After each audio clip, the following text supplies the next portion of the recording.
Hello दोस्तों, हमारे channel में आपका स्वागत है। चैनल पे नए हैं तो चैनल को सब्सक्राइब करें और वीडियो को लाइक, शेयर और कमेंट करो। कहानी शुरू करते हैं। बहुत पहले की बात है। किसी नगर में एक सेठ रहता था। इसके पास खूब पैसा था।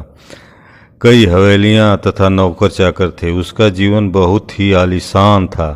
वह जो भी चाहता था पैसे के बल से वह उसे खरीद लेता था। लेकिन इतना सब होने के बाद भी उसे शांति नहीं थी।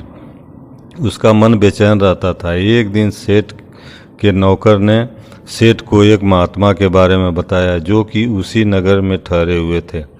महात्मा बहुत ही सिद्ध एवं जोगी पुरुष थे। नौकर ने सेठ को महात्मा की तारीफ करते हुए बताया कि महात्मा जी सबकी मनोकामना पूरी करते हैं। कोई भी उनके दर से खाली हाथ वापस नहीं आया। सेठ भी अगले दिन उस तपस्वी साधु के पास गया। साधु को प्रणाम करके सेठ ने अपनी समस्या बताई। सेठ ने बोला, महाराज, मेरे पास बहुत संपत्ति है। दुनिया की ऐसी कोई वस्तु नहीं जिसका मैं भोग न कर सकूं। लेकिन मेरा मन बहुत अशांत रहता है, मन की व्याकुल रहता है। मुझ पर कृपा करें और कोई मंत्र दे दीजिए जिससे मेरा मन व्याकुल, मन शांत हो सके। सेठ ने सोचा कि अब साधु महाराज उसकी तकलीफ को दूर करने के लिए कोई मंत्र या ताबीज जरूर देंगे जिससे उसके अशांत मन को राहत मिलेगी।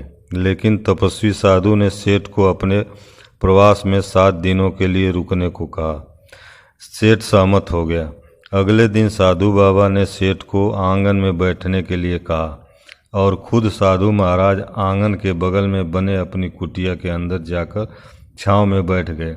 सेठ पूरा दिन आंगन की धूप में बैठा रहा। मन ही मन हुआ बहुत ही गुस्से में था। वह गुस्सा पीकर रह गया। दूसरे दिन साधु महाराज ने सेठ को आज्ञा दी, आज अन्न का एक दाना नहीं मिलेगा और तुम्हें पूरा दिन व्रत रहना पड़ेगा। सेठ पूरे दिन बिना खाना के रह गया। भूख से उसका बहुत बुरा हाल था। उसने देखा साधु महाराज मज़े से खाना खा रहे हैं। सेठ को भूख लगी थी, इसलिए साधु महाराज को देखकर उसे बहुत गुस्सा भी आ रहा था। सेठ को यूं ही जाते देख तपस्वी बाबा ने सेठ को टोका और पूछा कि सेठ, क्या हुआ? बहुत जल्दी मन बना लिया यहाँ से जाने का। क्या अब तुम्हें शांति की तलाश नहीं है? तब सेठ ने कहा, महाराज, मैं बहुत ही आशा के साथ यहाँ आया था। मुझे लगा आप मेरी समस्या का निराकरण करेंगे, परंतु मुझे अब एहसास होने लगा है कि आप मेरी कोई मदद नहीं कर सक रहे हैं, बल्कि मुझे परेशान कर रहे हैं। मुझे लगने लगा है कि आप चाहते हैं कि मैं यहाँ से चला जाऊँ और इसलिए आप रोज़ मेरे लिए कोई ना कोई समस्या से भरा कार्य मुझे दे देते हैं। महाराज सेठ की बात सुन हंस पड़े और बोले, सेठ, मैंने तो तुम्हें बहुत कुछ दिया पर तुमने ही कुछ नहीं लिया है। सेठ साधु की बात सुनकर आश्चर्य में रह गया और साधु की ओर देखकर बोला कि महाराज, मैंने तो मुझे कुछ भी नहीं दिया। साधु ने सेठ से कहा कि पहले दिन जब मैंने तुम्हें धूप में बैठाया और मैं स्वयं छांव में बैठ गया तो इसके जरिए मैंने तुम्हें समझाने की कोशिश की मेरी छांव तुम्हारे काम नहीं आएगी।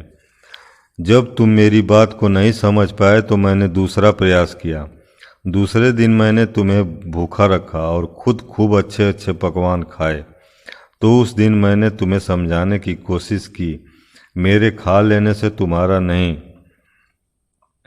सेठ, मेरी एक बात हमेशा याद रखना कि मेरी साधना से मिली सिद्धि से तुम्हें कोई सिद्धि प्राप्त नहीं हो सकती। अध्यात्म और चिंतन एक ऐसा रास्ता है जहाँ मंजिल तक जाने के लिए यात्रा करनी पड़ती है। मैं बस भटके हुए लोगों को रास्ता बता सकता हूँ। उनके रास्ते में आए हुए बाधा से कैसे मुक्ति पाएं उसका उपाय बता सकता हूँ, लेकिन उस मंजिल तक तुम्हें स्वयं ही जाना होगा। अगर तुम्हें शांति पानी है तो तुम्हें अपनी व्यर्थ की ओर विलासिता पर नियंत्रण करना होगा। तुम्हारा मन स्वयं ही शांति को प्राप्त कर लेगा। सेठ को साधु महाराज की बात समझ में आ गई उसे अपनी मंजिल तक जाने का रास्ता मिल चुका था। उसने साधु महाराज को फिर प्रणाम किया और शांति प्राप्त करने की पथ पर वह निकल पड़ा। दोस्तों, कहानी कैसी लगी? अगर अच्छी लगी हो तो चैनल को सब्सक्राइब करें और वीडियो को लाइक, शेयर और कमेंट करें। धन्यवाद।